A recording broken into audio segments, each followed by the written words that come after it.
ನಮಸ್ಕಾರ ಸ್ನೇಹಿತರೆ, ನಿಮಗೆಲ್ಲರಿಗೂ ಕೂಡ ವಿಶ್ವಜ್ಞಾನ ಕೆಪಿಜಿ ಜಿಯೋಗ್ರಫಿ ವಿನ್ನಿಂಗ್ ಜೋನ್ ವಿಶ್ವಜ್ಞಾನ ಚಾನಲ್ಗೆ ತಮ್ಮೆಲ್ಲರಿಗೂ ಕೂಡ ಹೃದಯಪೂರ್ವಕವಾದಂತಹ ಸ್ವಾಗತ. ಇವತ್ತು ನಾನು ನಿಮಗೆ ಭೂಗೋಳಶಾಸ್ತ್ರ, ಭಾರತದ ಭೂಗೋಳಶಾಸ್ತ್ರದ ಅಧ್ಯಾಯಗಳು ಏನೇನದವ, ಸಿಲೆಬಸ್ ಏನದ, ಏನು ಓದಬೇಕು ಏನು ಓದಬಾರದು, ಇದು ಬಹಳ important. What to read, what not to read, ಮತ್ತು ಎಷ್ಟು ಓದಬೇಕು ಭಾರತದ ಭೂಗೋಳಶಾಸ್ತ್ರದ ವಿಷಯಕ್ಕೆ ಬಂದಾಗ. ಹಾಗಾದ್ರೆ ಭಾರತದ ಭೂಗೋಳಶಾಸ್ತ್ರದಲ್ಲಿ ಒಟ್ಟು 18 ಅಧ್ಯಾಯಗಳು ಬರ್ತಾವ. ಆ 18 ಅಧ್ಯಾಯಗಳಲ್ಲಿ ಪ್ರಮುಖವಾಗಿ ಯಾವ ಯಾವ ಅಧ್ಯಾಯಗಳನ್ನು ನೋಡೋಣ. ಒಂದನೇದಾಗಿ chapter first, introduction to India, ಭಾರತದ ಕಿರುಪರಿಚಯ. ಈ ಭಾರತದ ಕಿರುಪರಿಚಯದಲ್ಲಿ ನಾವು ಅಧ್ಯಯನ ಮಾಡಬೇಕಾಗಿರ್ತಕ್ಕಂಥದ್ದು ಭಾರತದ 28 ರಾಜ್ಯಗಳು, 8 ಕೇಂದ್ರಾಡಳಿತ ಪ್ರದೇಶಗಳು, ರಾಜ್ಯಗಳ ರಾಜಧಾನಿಗಳು, ಭಾರತದ ಜನಸಂಖ್ಯೆ, ಭಾರತ ದೇಶದ ವಿಸ್ತೀರ್ಣ, ಕ್ಷೇತ್ರ, ವ್ಯಾಪ್ತಿ, ಭಾರತ ದೇಶ ಪ್ರಪಂಚದ ಯಾವ ಸ್ಥಾನದಲ್ಲಿದೆ, ಇದೆಲ್ಲವನ್ನು ನೋಡುವುದು ಬಹಳ ಮುಖ್ಯವಾಗಿರುತ್ತೆ. ಇದಾದ ನಂತರದಿಂದ ಭಾರತ ದೇಶದ ಉಗಮ ಹೇಗಾಯಿತು, ಭಾರತ ದೇಶದ ವಿವಿಧ ಹೆಸರುಗಳೇನು, ವಿವಿಧ ಹೆಸರುಗಳೇನು ಅಂದಾಗ ನಾವೆಲ್ಲ ಹೇಳ್ತೀವಿ ಭರತಖಂಡ, ಭರತವರ್ಷ, ದಕ್ಷಿಣಾಪಥ, ಆರ್ಯವರ್ತ, ಭರತ ದ್ವೀಪ, ಭರತಖಂಡ. ಇನ್ನೊಂದು ಹೆಸರಿದೆ ಜಂಬೂ ದ್ವೀಪ, ಹೌದಾ, ಇಂಡಿಯಾ, ಹಿಂದೂಸ್ತಾನ. ಇವೆಲ್ಲ ಹೆಸರುಗಳಿಗಿಂತಲೂ ಬಹಳ ವಿಶೇಷ ಹೆಸರು ಜಂಬೂ ದ್ವೀಪ. ದ್ವೀಪ ಎಂದು ಕರೆಸಿಕೊಳ್ಳಬೇಕಾಗಿತ್ತು ಅಂದ್ರೆ ಒಂದು ಭೂಪ್ರದೇಶ 4 ಕಡೆಗಳಿಂದ ನೀರಿನಿಂದ ಆವೃತವಾಗಿರಬೇಕು. ಆದರೆ ಭಾರತ ದೇಶ ನೋಡಿ, ಇಲ್ಲಿ ಪ್ರಪಂಚದ ಮ್ಯಾಪಿನಲ್ಲಿ ಏನಾಗಿದೆ, ಒಂದು ಕಡೆಯಿಂದ ಭೂಪ್ರದೇಶದಿಂದ ಆವೃತವಾಗಿದ್ದು 3 ಕಡೆಗಳಿಂದ ನೀರಿನಿಂದ ಆವೃತವಾಗಿದೆ. ಹಾಗಾದರೆ ಇದನ್ನ ದ್ವೀಪವೆಂದು ಕರೆಯಲು ಹೇಗೆ ಸಾಧ್ಯ? ನೇರಳೆ ಹಣ್ಣಿನ ಆಕಾರದಲ್ಲಿರುವುದರಿಂದ ಮತ್ತು 3 ಕಡೆಗಳಿಂದ ನೀರಿನಿಂದ ಆವೃತವಾಗಿದೆ. ನೇರಳೆ ಹಣ್ಣಿನ ಆಕಾರ ಜಂಬೂ ಆಯ್ತು. 3 ಕಡೆಗಳಿಂದ ನೀರಿನಿಂದ ಆವೃತವಾದ ಭೂಪ್ರದೇಶವನ್ನು ನಾವು ಪರ್ಯಾಯ ಪ್ರಸ್ಥಭೂಮಿಗಳು ಅಂತ ಕರಿತೀವಿ, ಪೆನಿನ್ಸುಲಾರ್ ಪ್ಲಾಟ್ಯೂಸ್. ಇದು ಹೇಗೆ ದ್ವೀಪವಾಯಿತು? ಹಾಗಾದ್ರೆ ನಿಜವಾಗಿಯೂ ನಮ್ಮ ರಾಷ್ಟ್ರ ಜಂಬೂ ದ್ವೀಪವೇ.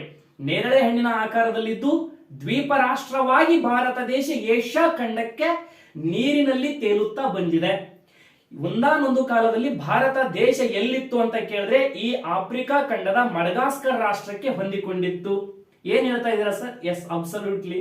ಬನ್ನಿ ಸ್ವಲ್ಪ ನೋಡೋಣ ನನ್ನ ಭಾರತ ದೇಶ ಪ್ರಪಂಚದ ಮ್ಯಾಪಿನಲ್ಲಿ ಎಲ್ಲಿತ್ತು, ಏನಾಯ್ತು ಅಂತೇಳೆಂದು.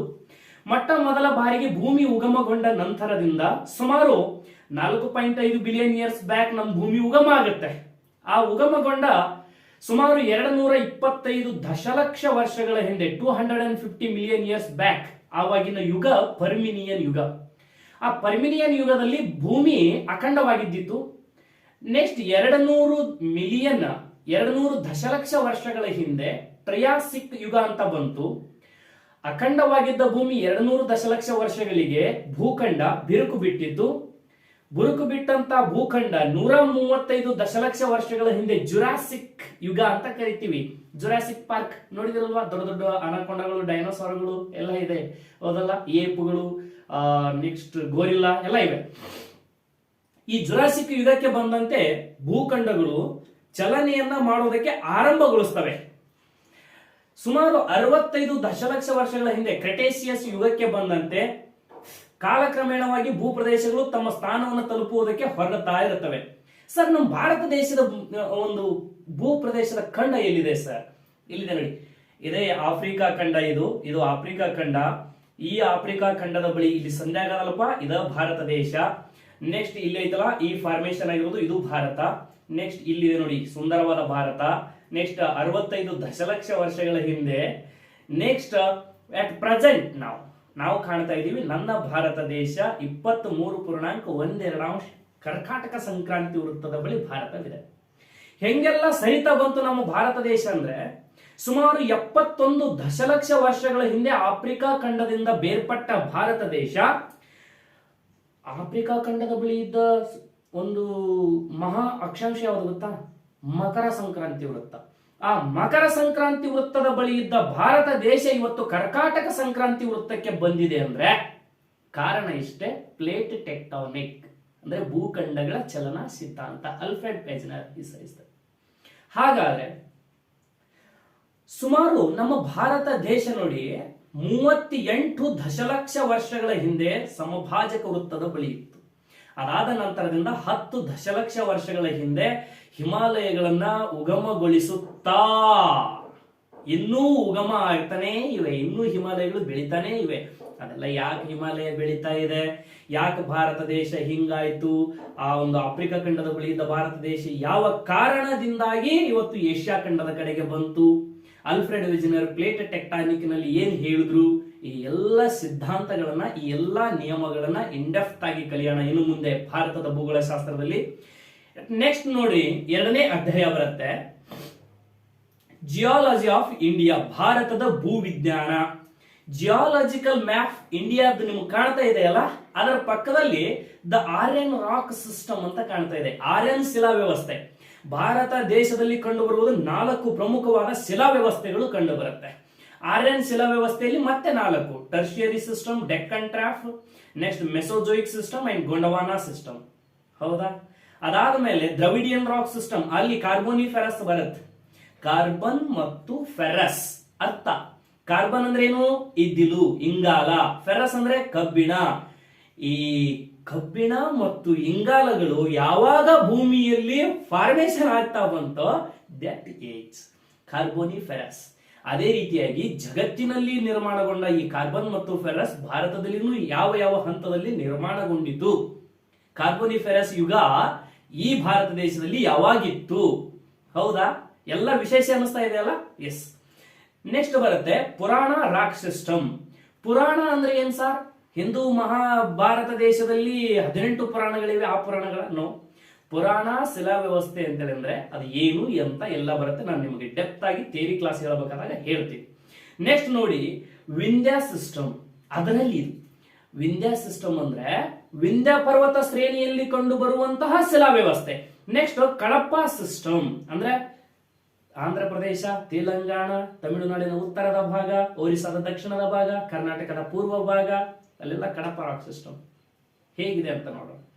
Next Archean rock system, Dharwad rock system. ಇಲ್ಲಿದೆ ನೋಡಿ, Dharwad system, Archean system. Archean ಅಂದ್ರೆ ಪುರಾತನ ಶಿಲೆಗಳು, ಧಾರವಾಡ ಶಿಲೆ ವ್ಯವಸ್ಥೆ ಅಂದ್ರೆ ನಮ್ಮ ಕರ್ನಾಟಕ ರಾಜ್ಯದ ಧಾರವಾಡ ಇದೆಯಲ್ಲ, ಎಸ್ ವಿದ್ಯಾಕಾಶಿ, ಅದೇ ಧಾರವಾಡದಲ್ಲಿ ರಿಸರ್ಚ್ಗೊಂಡಂತ ಶಿಲೆ ಇಲ್ಲಿದೆ ನೋಡ್ರಿ. ಎಷ್ಟು ಚೆನ್ನಾಗಿದೆ ನೋಡ್ರಿ. ಸೆಡಿಮೆಂಟರಿ ರಾಕ್ಸ್ ಎಷ್ಟಿದೆ. ನೆಕ್ಸ್ಟ್ ಅದಾಗಿಂದ ಇಗ್ನೇಸಿಯಸ್ ಅಗ್ನಿಶಿಲೆಗಳು ಎಷ್ಟಿವೆ, ರೂಪಾಂತರ ಶಿಲೆಗಳು ಎಲ್ಲೆಲ್ಲಿ ನಮ್ಮ ದೇಶದಲ್ಲಿ ಕಂಡು ಬರುತ್ತೆ, ಎಟ್ ಪ್ರೆಸೆಂಟ್ಲಿ ಎಲ್ಲೆಲ್ಲಿ ನಮಗೆ ಏನೇನು ಶಿಲೆಗಳು ಸಿಗುತ್ತೆ, ಟರ್ಷಿಯರಿ ಯುಗದಲ್ಲಿ ಯಾವ್ದಿತ್ತು, ಡೆಕ್ಕನ್ ಟ್ರ್ಯಾಪ್ ಅಲ್ಲಿ ಏನೇನಿದೆ, ಇದೆಲ್ಲವನ್ನ ನಾವು ಪ್ರಮುಖವಾಗಿ ಭಾರತ ದೇಶದ ಭೂ ವಿಜ್ಞಾನದಲ್ಲಿ ಕಲಿತೀವಿ. ಇದು 2ನೇ ಅಧ್ಯಾಯ. ಹೆಸರು ಕೇಳಿರ್ಲಿಕ್ಕಿಲ್ಲ ಅಲ್ಲ ಇಲ್ಲಿ ತನಕ? ಎಸ್. ನೆಕ್ಸ್ಟ್ 3ನೇ ಅಧ್ಯಾಯ ನೀವು ಅಧ್ಯಯನ ಮಾಡ್ತಾ ಇರು, ಫಿಸಿಯೋಗ್ರಫಿ ಆಫ್ ಇಂಡಿಯಾ, ಭಾರತದ ಭೌಗೋಳಿಕ ಲಕ್ಷಣಗಳು.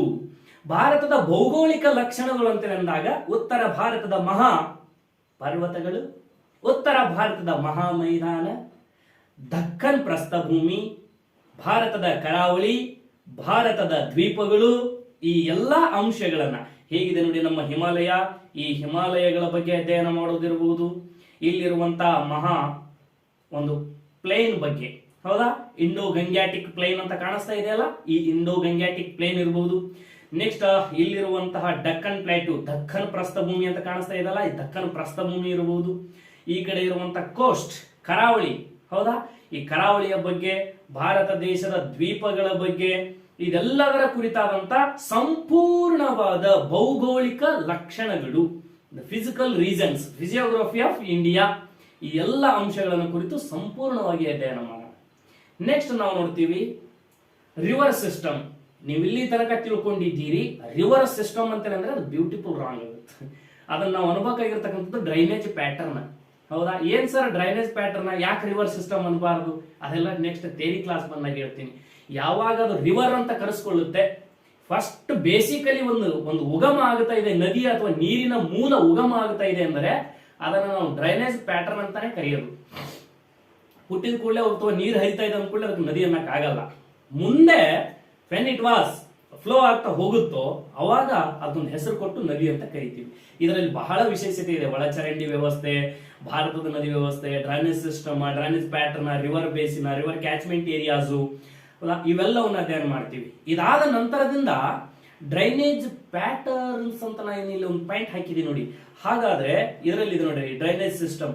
ಹಿಮಾಲಯ ನದಿಗಳು ಪೆನಿನ್ಸುಲಾರ್ ಅಂದ್ರೆ ಪರ್ಯಾಯ ಪ್ರಸ್ಥಭೂಮಿಯ ನದಿಗಳು.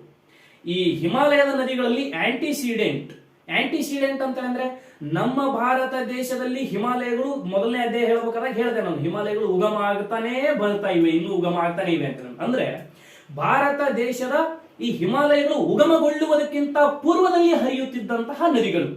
ವಾವ್, ಎಸ್, ತುಂಬಾ ಚೆನ್ನಾಗಿದೆ ಟಾಪಿಕ್. ಆಂಟಿಸಿಡೆಂಟ್ ಅಂದ್ರೆ ಭಾರತ ದೇಶದ ಹಿಮಾಲಯ ಉಗಮಗೊಂಡ ನಂತರ ಹರಿಯುತ್ತಿರುವಂತಹ ನದಿಗಳು. ಗಂಗಾ ಇರಬಹುದು, ಸರ್ ಹಿಮಾಲಯದ ಪೂರ್ವದ ನದಿಗಳು ಸಿಂಧು, ಸಟ್ಲೇಜ್, ಬ್ರಹ್ಮಪುತ್ರ, ಕೋಸಿ, ಗಂಡಕ್ ಎಲ್ಲ ನದಿಗಳು. ಹಿಮಾಲಯ ಉಗಮಗೊಂಡ ನಂತರದಿಂದ ಹರಿಯುತ್ತಿರುವ ನದಿಗಳು ಗಂಗಾ, ಕಾವೇರಿ, ಕೃಷ್ಣ, ಗೋದಾವರಿ, ಮಹಾನದಿ, ನರ್ಮದಾ, ಇವೆಲ್ಲ. ಹಾಗಾದ್ರೆ ಪೆನಿನ್ಸುಲಾರ್ ನದಿಗಳು ಅಂದ್ರೆ ದಕ್ಕನಿನ ಪ್ರಸ್ಥಭೂಮಿಯಲ್ಲಿ ಕಂಡುಬರುವಂತವು ಅಥವಾ ದಕ್ಕನ್ ಟ್ರ್ಯಾಪ್ ಅಲ್ಲಿ ಕಂಡುಬರುವಂತಹ ನದಿಗಳು. ಅದರಲ್ಲಿ ವಿಶೇಷವಾಗಿ ನಾವು ನೋಡೋದಾದ್ರೆ west flowing and east flowing, ಪೂರ್ವಕ್ಕೆ ಹರಿಯುವ ನದಿಗಳು, ಪಶ್ಚಿಮಕ್ಕೆ ಹರಿಯುವ ನದಿಗಳು. ಇವೆಲ್ಲ ನದಿಗಳ ವಿನ್ಯಾಸಗಳು ಅಂತ ಬರ್ತವೆ. ಇನ್ನು ನದಿ ವಿನ್ಯಾಸಗಳು ಟೋಟಲ್ 12 ನದಿ ವಿನ್ಯಾಸಗಳು ಬರ್ತವೆ.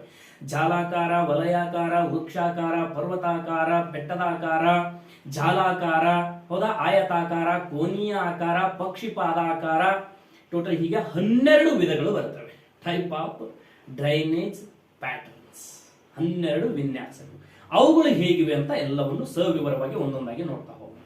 ನೆಕ್ಸ್ಟ್ ಟಾಪಿಕ್ ನಾವು ಬರೋದಾದ್ರೆ, ನೀವು ಇಲ್ಲಿ ತನಕ ಈ ಟಾಪಿಕ್ ಹೆಸರು ಕೇಳಿರ್ಲಿಕ್ಕೆ ಸಾಧ್ಯನೇ ಇಲ್ಲ. ಇದು KS ಮತ್ತು IAS ಗೆ ಕೇಳುವಂತ ಪ್ರಶ್ನೆಗಳು ಇದರ ಮೇಲೆ ಜಾಸ್ತಿ ಹೆಚ್ಚಾಗಿರುತ್ತೆ. ಅದಾದ ನಂತರದಿಂದ FDA ಗೆ ಇದರ ಮೇಲೆ ಪ್ರಶ್ನೆಗಳು ಬರುವ ಸಂಭವನೀಯತೆ ಹೆಚ್ಚು. ಹೇಗೆ ಹೇಳ್ತೀರಾ sir? Yes, geopolitics of Indian Ocean, ಹಿಂದೂ ಮಹಾಸಾಗರದ ಭೂರಾಜಕೀಯತೆ. ಹಿಂದೂ ಮಹಾಸಾಗರದ ಭೂರಾಜಕೀಯತೆ ಹೆಸರೇ ಹೇಗಿದೆ ಸರ್, ವಿಚಿತ್ರವಾಗಿದೆ. ಹಾಗಾದ್ರೇನೆ ಹಿಂದೂ ಮಹಾಸಾಗರದಲ್ಲಿ ರಾಜಕೀಯತೆ ನಡೀತಾ ಇದೆ ಸರ್. ನಾವು ಜಗತ್ತಿನಲ್ಲಿ ಅತಿ ಹೆಚ್ಚು ರೇಖಾಂಶದ ಅಥವಾ ವಲಯಗಳನ್ನ ಅಥವಾ ಟೈಮ್ ಝೋನ್ಸ್ ಅನ್ನ ಹೆಚ್ಚು ಹೊಂದಿದ ರಾಷ್ಟ್ರ ಯಾವುದು ಅಂದ್ಕೊಳ್ಳೆ ಫ್ರಾನ್ಸ್ ಅಂತೀವಿ ಸರ್. ಇಲ್ಲದೆ ಫ್ರಾನ್ಸ್ ಇಷ್ಟೇ ಚಿಕ್ಕ ರಾಷ್ಟ್ರ ಇದೆ ಸರ್, ಅದೇ ಅಷ್ಟೊಂದೆಲ್ಲ ಹೊಂದ್ಬಿಡುತ್ತೆ. ಎಸ್, ಯಾಕಂತ ಕೇಳಿದ್ರೆ ಫ್ರಾನ್ಸ್ ದೇಶದ ದ್ವೀಪಗಳು ಭಾರತದ ಹಿಂದೂ ಮಹಾಸಾಗರದಲ್ಲಿನೂ ಕೂಡ ಕಂಡು ಬರ್ತಾ ಇವೆ ಇವತ್ತು ನಮಗೆ. ಎಲ್ಲಿರ್ಬೋದು ಸರ್? ಈಗ ಇಲ್ಲಿದೆ ನೋಡಿ ಫ್ರಾನ್ಸ್, ಓಕೆ, ಸೈಂಟ್ ಡೆನಿಸ್, ಇಲ್ಲೊಂದು ದ್ವೀಪ ಕಂಡು ಬರುತ್ತೆ. ಅದಾಗಿಂದ ಫ್ರಾನ್ಸ್ ಇಲ್ಲಿದೆ ನೋಡಿ, ಜುವಾನಾ ಡಿ ನೋವಾ ಐಸ್ಲ್ಯಾಂಡ್ ಇರಬಹುದು. ನೆಕ್ಸ್ಟ್ ಅದಾಗಿಂದ ಯುರೋಪಾ ಕಾಣ್ತಾ ಇದೆನಾ, Europa island. Next Bassas da island, India ಅಂತ ಅಂತಕ್ಕಂಥದ್ದು ಒಂದು ಐಸ್ಲ್ಯಾಂಡ್ ಇದೆ. ನೆಕ್ಸ್ಟ್ ಅದಾಗಿಂದ Diego Garcia, British Indian Ocean territory, United Kingdom ಇಂದು ಭಾರತ ದೇಶದ್ದು, ಹೌದಾ. ಚಾಗೋಸ್ ಅಂತ ಒಂದು ದ್ವೀಪ ಬರುತ್ತೆ, ಮಾರಿಷಸ್ ನ ಒಂದು ದ್ವೀಪ, ಅದು ಯುನೈಟೆಡ್ ಕಿಂಗ್ಡಮ್ ಇಂದು. ನೆಕ್ಸ್ಟ್ ಮಾಲ್ಡೀವ್ಸ್ ಗೆ ಸಂಬಂಧಪಟ್ಟಿದ್ದು. ಹೀಗೆ ಇಲ್ಲೆಲ್ಲ ರಾಜಕೀಯತೆ ನಡೀತಾ ಇದೆ. ರಾಜಕೀಯತೆ ನಡಿಬೇಕಾದ್ರೆ ಏನ್ ಕಾರಣ ಸರ್? ಯಾವ ಕಾರಣದಿಂದಾಗಿ ಇಲ್ಲೆಲ್ಲ ಈ ಒಂದು ರಾಜಕೀಯತೆ ನಡೀತಾ ಇದೆ? ಯಾವ ಕಾರಣಕ್ಕಾಗಿ ನಡೀತಾ ಇದೆ? ಏನ್ ನಡೀತಾ ಇದೆ? ಭಾರತ ದೇಶದ ಹಿಂದೂ ಮಹಾಸಾಗರದಲ್ಲಿ ಇವತ್ತು ದೊರೆಯುತ್ತಿರುವಂತಹ ಅದ್ಭುತವಾದ ಖನಿಜ ಸಂಪನ್ಮೂಲಗಳು ಇದಕ್ಕೆ ಕಾರಣವಾಗಿವೆ ಸರ್. ಖನಿಜ ಸಂಪನ್ಮೂಲಗಳು ಹೇಗೆ ಕಾರಣ? ಇಲ್ಲಿ ಸಿಗುವಂತ ಪಾಲಿಮೆಟಾಲಿಕ್ ನ್ಯೂಡಲ್ಸ್ ಇರಬಹುದು, ಬಂಗಾರದ ವಸ್ತುಗಳಿರಬಹುದು, ಥೋರಿಯಂ ಇರಬಹುದು, ಕಾಪರ್, ಜಿಂಕ್ ಇತ್ಯಾದಿ ವಸ್ತುಗಳು ಇವತ್ತು ಮಹಾಸಾಗರಗಳಲ್ಲಿ ದೊರೆಯುತ್ತಾ ಇದೆ. ಎಸ್ಪೆಷಲಿ ಹಿಂದೂ ಮಹಾಸಾಗರದಲ್ಲಿ ಖನಿಜ ಸಂಪನ್ಮೂಲ ಹೆಚ್ಚಾಗಿದೆ. ನಿಮಗೆ ನೆನಪಿರಲಿ, ಜಗತ್ತಿನಲ್ಲಿ ಅತಿ ಹೆಚ್ಚು ಥೋರಿಯಂ ಮರಳನ್ನು ಉತ್ಪಾದನೆ ಮಾಡ್ತಾ ಇರೋದು, ಮೊನೋಜೈಟ್ ಮರಳನ್ನು ಉತ್ಪಾದನೆ ಮಾಡುತ್ತಿರುವ ಜಗತ್ತಿನ ಏಕೈಕ ಅತಿ ಹೆಚ್ಚು ಉತ್ಪಾದನೆ ಮಾಡುತ್ತಿರುವ ರಾಷ್ಟ್ರ ಅದು ಭಾರತ ದೇಶ. 1982ರಲ್ಲಿ ವಿಶ್ವಸಂಸ್ಥೆಯಿಂದ ಮೊದಲು ಮಹಾಸಾಗರಗಳ ಗಣಿಗಾರಿಕೆಗೆ ಅನುಮತಿ ಪಡೆದ ವಿಶ್ವಸಂಸ್ಥೆಯ ಮೊದಲ ರಾಷ್ಟ್ರ ಯಾವುದು ಕೇಳಿದ್ರೆ ಅದು ಭಾರತ ದೇಶ. ಹಾಗಾಗಿ ಇಲ್ಲಿ ಏನೇನಿದೆ ಸರ್? ಯಾವ ಗಣಿಗಾರಿಕೆ ನಡೀತಾ ಇದೆ, ಏನೇನು ನಡೀತಾ ಇದೆ? ಬಂಗಾರಕ್ಕಾಗಿ ಹೆಚ್ಚು ಸಮುದ್ರ ಗಣಿಗಾರಿಕೆಯನ್ನು ಮಾಡುತ್ತಿರುವ ರಾಷ್ಟ್ರ ಯಾವುದು? ಮೊನೋಜೈಟ್ ಮರಳಿಗೆ ಮಾಡುತ್ತಿರುವ ರಾಷ್ಟ್ರ ಯಾವುದು? ಹಾಗಾದ್ರೆ ಮೊನೋಜೈಟ್ ಮರಳನ್ನು ಭಾರತ ದೇಶದ ಯಾವ ರಾಜ್ಯದಲ್ಲಿ ಇಷ್ಟು ಪ್ರಮಾಣದಲ್ಲಿ ಮಾಡ್ತಾ ಇದ್ದಾರೆ? ಕೇರಳ ರಾಜ್ಯದಲ್ಲಿ ಮಾಡ್ತಾ ಇದ್ದಾರೆ. ಇದೆಲ್ಲದರ ವೈಶಿಷ್ಟ್ಯಪೂರ್ಣತೆಯನ್ನು ನೋಡೋಣ. ನೆಕ್ಸ್ಟ್ 6ನೇ ಅಧ್ಯಾಯಕ್ಕೆ ಬಂದ್ರೆ ಇಂಡಿಯನ್ ವಾಟರ್ ರಿಸೋರ್ಸಸ್, ಭಾರತದ ಜಲ ಸಂಪನ್ಮೂಲ. ಮೊನ್ನೆ ಒಂದು ಪ್ರಶ್ನೆ ಕೇಳಲಾಗಿತ್ತು ನಿಮಗೆ, ಇದನ್ನು ಪುರಾತನ ಕಾಲದಲ್ಲಿ ನಾನು ಹೇಳಿದ್ದೆ ನಿಮಗೆ. ಏನಂತ ಕೇಳಿದ್ರೆ ಗ್ರೌಂಡ್ ವಾಟರ್ ಜಾಸ್ತಿನೋ ಅಥವಾ ಸಮುದ್ರಗಳ ನೀರು ಜಾಸ್ತಿನೋ ಅಥವಾ ನದಿ ನೀರು ಜಾಸ್ತಿನೋ ಅಥವಾ ಭೂಮಿ ಮೇಲ್ಮೈ ಮೇಲೆ ಇರುವಂತ ನೀರು ಜಾಸ್ತಿನೋ ಅಂತ ಒಂದು ಕ್ವಶನ್ ಇತ್ತು. ಹೌದು, ಇಲ್ಲಿ ನೋಡ್ರಿ, ಟ್ರಿಬ್ಯೂಟ್ಸ್ ಯಾವ ನೀರು, ಗ್ರೌಂಡ್ ವಾಟರ್ ಇಲ್ಲ ನೆಟ್ ಏರಿಯಾ ಇರಿಗೇಟೆಡ್ ಇಲ್ಲ ಕೆನೆಲ್ಸ್ ಇಲ್ಲ ಸರ್ಫೇಸ್ ವಾಟರ್ ಇಲ್ಲ ಟ್ಯಾಂಕ್ಸ್ ಅದರ್ ವಾಲ್ಸ್ ಅಥವಾ ಓಷಿಯನ್ಗಳ, ಇದರಲ್ಲಿ ಯಾವುದು ಅತಿ ಹೆಚ್ಚಿನ ಜಲ ಸಂಪನ್ಮೂಲವನ್ನು ಹೊಂದಿದೆ? ಭಾರತ ದೇಶದಲ್ಲಿ ಏರಿಯಾ ವೈಸ್ ಇರಿಗೇಷನ್ ಹೇಗಿದೆ? ಭಾರತದ ಒಂದು ನೀರಾವರಿ ಹೇಗಿದೆ? ಎವರೇಜ್ ನೀರಾವರಿಯನ್ನು ಎಷ್ಟು ಬಳಸ್ಕೊಳ್ತಾ ಇದ್ದೀವಿ? ಇಂಡಿಯನ್ ಮೇಡನ್ ಎಷ್ಟಿದೆ? ಹೌದಾ? ಇದೆಲ್ಲದರ ಒಂದು ಸಂಪೂರ್ಣ ಮಾಹಿತಿ ನಿಮ್ಗೆ ಬೇಕಾಗಿತ್ತು ಅಂದ್ರೆ ಇದರ ಮುಂದೆ ಬರುವಂತ ಅಪ್ಕಮಿಂಗ್ ಕ್ಲಾಸಸ್ಗಳಲ್ಲಿ ಪ್ರತಿಯೊಂದು ಒಂದೊಂದು ಟಾಪಿಕ್ ಮೇಲೆ 4 ವಿಡಿಯೋಸ್ ಬಿಡ್ತೀನಿ. ಹೌದಾ, ಅದು ಎಷ್ಟಿದು ಇನ್ ಡೆಪ್ತ್ ಪೂರ್ತಿ ಕೊಡ್ತೀನಿ. ಹಾಗಾಗಿ ನೋಡ್ತಾ ಇರಿ, ಮುಂದೆ ಕಾಯ್ತಾ ಇರಿ. ಹೇಳ್ತೀನಿ ನಾನು ground water, surface water, area wise irrigation ಹೇಗಿದೆ ನಮ್ಮ ಭಾರತ ದೇಶದಲ್ಲಿ, ಇದೆಲ್ಲದರ ಕುರಿತು ಸಂಪೂರ್ಣ ಮಾಹಿತಿಯನ್ನು ನೋಡೋಣ. ಜಸ್ಟ್ ಇದು ಸಿಲೆಬಸ್ ಅಷ್ಟೇ, ನಿಮಗೆ ಏನ್ ಓದಬೇಕು, what to read, what not to read. 7th ಒಂದು ಚಾಪ್ಟರ್ ನೋಡಿ, ಮಲ್ಟಿಪರ್ಪಸ್ ರಿವರ್ ವ್ಯಾಲೀಸ್. ವಿವಿಧೋದ್ದೇಶ ನದಿ ಕಣಿವೆ ಯೋಜನೆಗಳು. ಭಾರತ ದೇಶದ ಅತ್ಯಂತ ದೊಡ್ಡ ನದಿ ಕಣಿವೆ ಯೋಜನೆ ಯಾವುದು, ಉದ್ದದ ನದಿ ಕಣಿವೆ ಯೋಜನೆ ಯಾವುದು, ಎತ್ತರದ ನದಿ ಕಣಿವೆ ಯೋಜನೆ ಯಾವುದು, ಅತಿ ಹೆಚ್ಚು ವಿದ್ಯುತ್ ಉತ್ಪಾದನೆ ಮಾಡುತ್ತಿರುವಂತಹ ನದಿ ಕಣಿವೆ ಯೋಜನೆ ಯಾವುದು, ಹೌದಿಲ್ಲ. ಹಾಗಾಗಿ ಈ ವಿವಿಧೋದ್ದೇಶ ನದಿ ಕಣಿವೆ ಯೋಜನೆಗಳನ್ನ ಸ್ವಲ್ಪ ನಾವು ನೋಡೋಣ. ಅತಿ ಹೆಚ್ಚಿನ ಕ್ವಶನ್ಗಳು ಕೇಳೋದು ಕೂಡ ಈ ಅಧ್ಯಾಯದ ಮೇಲೆ ಜಾಸ್ತಿ ಆಗಿರುತ್ತೆ, ಹೇಗೆ ಏನು ಅಂತ. ನೆಕ್ಸ್ಟ್ ಚಾಪ್ಟರ್ ನಾವು ಹೊರಡೋದಾದ್ರೆ ಚಾಪ್ಟರ್ 8 ಇಂಡಿಯನ್ ಕ್ಲೈಮೇಟ್, ಭಾರತದ ವಾಯುಗುಣ. ಇವಾಗ ಭಾರತ ದೇಶದ ವಾಯುಗುಣದ ಬಗ್ಗೆ ಹೇಳೋದಕ್ಕೆ ಅತ್ಯುತ್ತಮ ಸಮಯ ಇದು. ಯಾಕಂತ ಕೇಳಿದ್ರೆ ಈಗಾಗಲೇ ಚಳಿಗಾಲ ಆರಂಭವಾಗಿದೆ. ಉತ್ತರ ಭಾರತ ದೇಶದಲ್ಲಿ ಇವತ್ತು ಮಳೆ ಇಲ್ಲ, ದಕ್ಷಿಣ ಭಾರತದಲ್ಲಿ ಮಳೆ ಆಗ್ತಾ ಇದೆ. ಎಸ್ಪೆಷಲಿ ದಕ್ಷಿಣ ಭಾರತದಲ್ಲಿ ತಮಿಳುನಾಡು ಇರ್ಬೋದು, ನಮ್ಮ ಕರ್ನಾಟಕ ಅಟ್ ಪ್ರೆಸೆಂಟ್ ಮಳೆ ಆಗ್ತಾ ಇದೆ ಸಣ್ಣದಾಗಿ. ಯಾಕೆ ಆಗ್ತಾ ಇದೆ? ಡಿಸೆಂಬರ್ ತಿಂಗಳಲ್ಲಿ ಅಥವಾ ನವೆಂಬರ್ ಡಿಸೆಂಬರ್ ತಿಂಗಳಲ್ಲಿ ಮಳೆ ಆಗುತ್ತೆ, ಅಕ್ಟೋಬರ್ ತಿಂಗಳಿಂದ. ಯಾಕಂತ ಕೇಳಿದ್ರೆ ಈಶಾನ್ಯ ಮಾನ್ಸೂನ್ ಮಾರುತಗಳು ರೈಟ್ ಮತ್ತೆ ಮನೆಗೆ ಹೋಗ್ತಾ ಇರ್ತವೆ ಇವಾಗ. ಹೌದಾ, ಜೂನ್ ತಿಂಗಳಲ್ಲಿ ಎಂಟ್ರಿ ಕೊಡ್ತವೆ, ಸೆಪ್ಟೆಂಬರ್ ತಿಂಗಳಲ್ಲಿ ಮನೆಗೆ ಹೋಗ್ತಾ ಇರ್ತವೆ. ಯಾಕೆ ಬರ್ತವೆ, ಯಾಕೆ ಹೋಗ್ತವೆ? ಸಮ್ಮರ್ ಸೀಸನ್ ಅಲ್ಲಿ ಏನಾಗುತ್ತೆ, ವಿಂಟರ್ ಸೀಸನ್ ಅಲ್ಲಿ ಏನಾಗುತ್ತೆ, ಇಡೀ ವರ್ಲ್ಡ್ ಅಲ್ಲಿ ಇರುವಂತಹ ಒಂದು ಸೀಸನ್ಗಳು ಎಷ್ಟಿವೆ? 2 ಸೀಸನ್ಗಳಿವೆ, ಒಂದು ಸಮ್ಮರ್ ಸೀಸನ್, ಒಂದು ವಿಂಟರ್ ಸೀಸನ್. ಸಾರ್ ಮತ್ತೆ ಮಳೆಗಾಲ ಎಲ್ಲಿ ಬಿಟ್ರಿ sir? Rainy season. Yes, climate ನೋಡಿ ನಿಮ್ಗೆ ನೆನಪಿರ್ಲಿ. ವರ್ಲ್ಡ್ ಅಂತ ಬಂದಾಗ 2 ಸೀಸನ್ಗಳು, ನಮ್ಮ ಭಾರತ ಅಂತ ಬಂದಾಗ 4 ಸೀಸನ್ಗಳನ್ನು ನಾವು ತಗೋತೀವಿ. ವಸಂತ ಕಾಲ, ಶರತ್ ಕಾಲ, ಚಳಿಗಾಲ, ಮಳೆಗಾಲ, ಬೇಸಿಗೆ ಕಾಲ, ಹೀಗೆ ಬರುತ್ತೆ. ನೆಕ್ಸ್ಟ್ ನಾವು ವರ್ಲ್ಡ್ ಅಲ್ಲಿ ಅಂತ ಎಂಟ್ರಿ ಕೊಟ್ಟಿವಿ, ವರ್ಲ್ಡ್ ಗೆ ಎಂಟ್ರಿ ಕೊಟ್ಟರೆ ಅಲ್ಲಿ 2 ಒಂದು ಬೇಸಿಗೆ, ಇನ್ನೊಂದು ಚಳಿಗಾಲ, 2 ಬರುತ್ತೆ, ಬೇರೆ ಬರೋದಿಲ್ಲ. ಹೇಗೆ ಏನು ಎಂತ ಇದೆಲ್ಲವೂ ನಾನು ನಿಮಗೆ ಇನ್ ಡೆಪ್ತ್ ಆಗಿ ನೆಕ್ಸ್ಟ್ ಹೇಳ್ತೀನಿ. Just it's a syllabus. Vegetation of India, ಭಾರತದ ಸ್ವಾಭಾವಿಕ ಸಸ್ಯವರ್ಗ, ನ್ಯಾಚುರಲ್ ವೆಜಿಟೇಷನ್ ಆಫ್ ಇಂಡಿಯಾ. ನೋಡಿ, ನಮ್ಮ ಭಾರತ ದೇಶದಲ್ಲಿ ಡೆಸರ್ಟ್ ವೆಜಿಟೇಷನ್ ಎಷ್ಟಿದೆ, ಅಲ್ಪೈನ್ ವೆಜಿಟೇಷನ್ ಎಷ್ಟಿದೆ, ಲಿಟರಲ್ ಸ್ವ್ಯಾಂಪ್ ಎಷ್ಟಿದೆ, next mountains of tropical temperate zone ನಲ್ಲಿ ಕಂಡುಬರುವಂತಹ ಸಸ್ಯವರ್ಗ ಯಾವುದು, ಭಾರತ ದೇಶದ ಸುಂದರ್ಬನ್ ಕಾಡಿನಲ್ಲಿ ಕಂಡುಬರುವಂತವುಗಳು ಯಾವ ಒಂದು ಸಸ್ಯವರ್ಗ ಕಂಡು ಬರುತ್ತೆ, ಮ್ಯಾಂಗ್ರೋವ್ಸ್ ಏನು, ಮ್ಯಾಂಗ್ರೋವ್ಸ್ ಯಾಕೆ ಅಲ್ಲೇ ಬೆಳಿಬೇಕು, ಮ್ಯಾಂಗ್ರೋವ್ಸ್ ಏನ್ ಸರ್ ಇಲ್ಲಿ ನಮ್ಮ ಇಂಡಿಯಾದ ಇಲ್ಲಿ ಮಿಡಲ್ ಅಲ್ಲಿ ಬೆಳಿಬೇಕಾಗಿತ್ತಲ್ಲ ಸರ್ ಮ್ಯಾಂಗ್ರೋವ್ಸ್, ಇಲ್ಲಿ ಯಾಕೆ ಬೆಳಿತಾ ಇಲ್ಲ ಸರ್ ಭೂಮಿ ಮ್ಯಾಗೆ, ಎಸ್ಪೆಷಲಿ ಅವು ಇಲ್ಲೇ ಯಾಕೆ ಕೋಸ್ಟಲ್ ಅಲ್ಲಿನೇ ಯಾಕೆ ಅದಾವ ಸರ್ ಅವು ಮ್ಯಾಂಗ್ರೋವ್ಸ್ಗಳು, ಯಾರಾದ್ರೂ ಬೈದಾರೇನ್ರಿ ಇಲ್ಲೇ ನಾಟಬೇಕು ನೀವು ಬೇರೆ ಕಡೆ ನಾಟಬಾರ್ದು ಅಂತ ಹೇಳ್ಯಾರೇನ್ರಿ? ಹೌದಿಲ್ಲ. ಅದಕ್ಕ ಮ್ಯಾಂಗ್ರೋವ್ಸ್ಗಳ ಪ್ರಮುಖವಾದ ಅತ್ಯಂತ ಒಂದು ಗುಡ್ ಲಕ್ಷಣ ಏನು ಅಂತ ಹೇಳಿದ್ರೆ, ಎಲ್ಲಿ ಸಿಹಿ ನೀರು ಮತ್ತೆ ಉಪ್ಪು ನೀರು ಎರಡು ಮರ್ಜ್ ಆಗುತ್ತೋ, ಸಂಧಿಸುವ ಸ್ಥಳ ಇರುತ್ತೋ ಅಲ್ಲಿ ಮಾತ್ರ ಅವುಗಳು ಉಗಮ ಹೊಂದುತ್ತವೆ. ಹಾಗಾಗಿ ನಮ್ಮ ಒಂದು ಗಂಗಾ ಮತ್ತು ಬ್ರಹ್ಮಪುತ್ರ ನದಿಗಳ ಉಗಮಗೊಂಡು ಇದು ಬಾಂಗ್ಲಾದೇಶದಲ್ಲಿ 2 ಸಮ್ಮಿಲನ ಹೊಂದಿ ಏನ್ ಮುಂದೆ ಹರಿತಾವಲ್ಲಪ್ಪ ನದಿಗಳು, ಅಲ್ಲಿ ಗಂಗಾ ನದಿ ಮುಖಜ ಭೂಮಿಯನ್ನು ಏನ್ ನಿರ್ಮಾಣ ಮಾಡ್ಕೊಂಡೆಲ್ಲ ಬರ್ತಾವಲ್ಲ, ಅಲ್ಲಿ ಪೂರ್ವದ ಬಂಗಾಳ ಕೊಲ್ಲಿಯ ನೀರು ಮತ್ತೆ ಗಂಗಾ ನದಿಯ ನೀರು, ಗಂಗಾ ನದಿ ಸಿಹಿ ನೀರು, ಬಂಗಾಳ ಕೊಲ್ಲಿಯ ಉಪ್ಪು ನೀರು, 2 ಸಿಹಿ ಮತ್ತೆ ಉಪ್ಪು ನೀರು ಸಂಧಿಸುವ ಸ್ಥಳದಲ್ಲಿ ಈ ಒಂದು ಸುಂದರ್ಬನ್ಸ್ಗಳು, ಹೌದು ಮ್ಯಾಂಗ್ರೋವ್ಸ್ಗಳು ಬೆಳೆದು ಬರ್ತಾವ ಅಂತೇಳಿ ನಾವು ನೋಡ್ತೀವಿ. ನೆಕ್ಸ್ಟ್ ಎವರ್ ಗ್ರೀನ್ ಫಾರೆಸ್ಟ್ಗಳು, ನಿತ್ಯ ಹರಿದ್ವರ್ಣ ಕಾಡುಗಳು ಇರಬಹುದು, ಎಲೆ ಉದುರುವ ಕಾಡುಗಳು, ಸೂಚಿಪರ್ಣ ಕಾಡುಗಳು, ಇವೆಲ್ಲವನ್ನ ಸಂಪೂರ್ಣವಾಗಿ ಭಾರತ ದೇಶದಲ್ಲಿ ಎಲ್ಲಿ ಹಂಚಿಕೆಯಾಗಿದೆ, ನಮ್ಮ ಕೋಸ್ಟಲ್ ಅಲ್ಲಿ ಇಲ್ಲಿ ವೆಸ್ಟರ್ನ್ ಘಾಟ್ ಕಂಡು ಬರ್ತಾ ಇದೆ, ಪಶ್ಚಿಮ ಘಟ್ಟಗಳು, ಪಶ್ಚಿಮ ಘಟ್ಟಗಳ ಸಾಲಿನಲ್ಲಿ ನಿತ್ಯ ಹರಿದ್ವರ್ಣ ಕಾಡುಗಳು, ಇನ್ನು ಪೂರ್ವಾಂಚಲ ಬೆಟ್ಟಗಳಲ್ಲಿ ನಿತ್ಯ ಹರಿದ್ವರ್ಣ ಕಾಡುಗಳು, ಅಂಡಮಾನ್ ನಿಕೋಬಾರ್ನಲ್ಲಿ ನಿತ್ಯ ಹರಿದ್ವರ್ಣ ಕಾಡುಗಳು, ಕರ್ನಾಟಕ ರಾಜ್ಯದ ಪೂರ್ವದಲ್ಲಿ ಕಂಡು ಬರುವಂತಹ ಮಳೆ ಕಾಡುಗಳು ಯಾವ್ಯಾವ ರೀತಿ ಇರುತ್ತೆ, ಅಲ್ಲಿ ಎಲೆ ಉದುರುವ ಕಾಡುಗಳು ಯಾಕೆ ಅಲ್ಲಿ ಜಾಸ್ತಿ ಅದಾವ, ಇಲ್ಲ ಕಡಿಮೆ ಅದಾವ, ಹೌದಾ, ಇದೆಲ್ಲದರಿಂದಾಗಿ ಏನಿದೆ ಏನಿಲ್ಲ ಇಂಡೆಪ್ತ್ ಆಗಿ ಹೋಗೋಣ. ನೆಕ್ಸ್ಟ್ ನೋಡಿ ಚಾಪ್ಟರ್ 10 ಭಾರತ ದೇಶದ ಮಣ್ಣುಗಳು, ಇಂಡಿಯನ್ ಸಾಯಿಲ್. ಹಾಗಾದ್ರೆ ಭಾರತ ದೇಶದ, ಇಲ್ಲಿ ನಾನೇ ಬರೆದು ಬಿಡ್ತೀನಿ, ಅದೇನೋ ಕಟ್ಟಾಗಿ ಬಿಟ್ಟಿದೆ ಯಾಕೋ, ಭಾರತದ ಮಣ್ಣುಗಳು. ಈ ಒಂದು ಭಾರತ ದೇಶದ ಮಣ್ಣುಗಳು ನಾವು ಬಂದಾಗ ಬಹಳ ಇಂಟ್ರೆಸ್ಟಿಂಗ್ ಚಾಪ್ಟರ್ ಇದು, ಹೌದಾ. ಮೌಂಟೇನ್ ಸಾಯಿಲ್, ಪರ್ವತ ಮಣ್ಣು, ಕೆಂಪು ಮಣ್ಣು, ಬ್ಲಾಕ್ ಸಾಯಿಲ್, ಕಪ್ಪು ಮಣ್ಣು, ಲ್ಯಾಟ್ರೈಟ್ ಸಾಯಿಲ್. ನೆಕ್ಸ್ಟ್ ಇದಾಗಿಂದ ಡೆಸರ್ಟ್ ಸಾಯಿಲ್ ಅಂತ ಒಂದು ಬರುತ್ತೆ. ಇಲ್ಲಿದೆಯಲ್ಲ ಅಲ್ಯೂವಿಯಲ್ ಸಾಯಿಲ್, ಡೆಸರ್ಟ್ ಸಾಯಿಲ್. ಈ ರೀತಿಯಾಗಿ ನಾವು ಒಟ್ಟಾರೆ 6 ಮಣ್ಣುಗಳನ್ನ ಅಧ್ಯಯನ ಮಾಡ್ತೀವಿ ನಮ್ಮ ಭಾರತ ದೇಶದ ಭೌಗೋಳಿಕವಾಗಿ ನಾವು ನೋಡುವುದಾದ್ರೆ.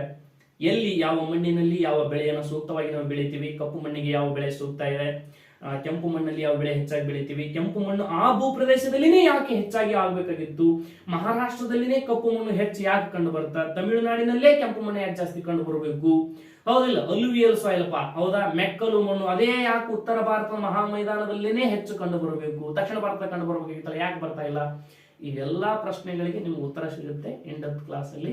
ಓಕೆ, ನಾವು ನೆಕ್ಸ್ಟ್ ಚಾಪ್ಟರ್ ಹೊರಡೋಣ. Wow, Indian food and crops, ಭಾರತದ ಆಹಾರ ಬೆಳೆಗಳು.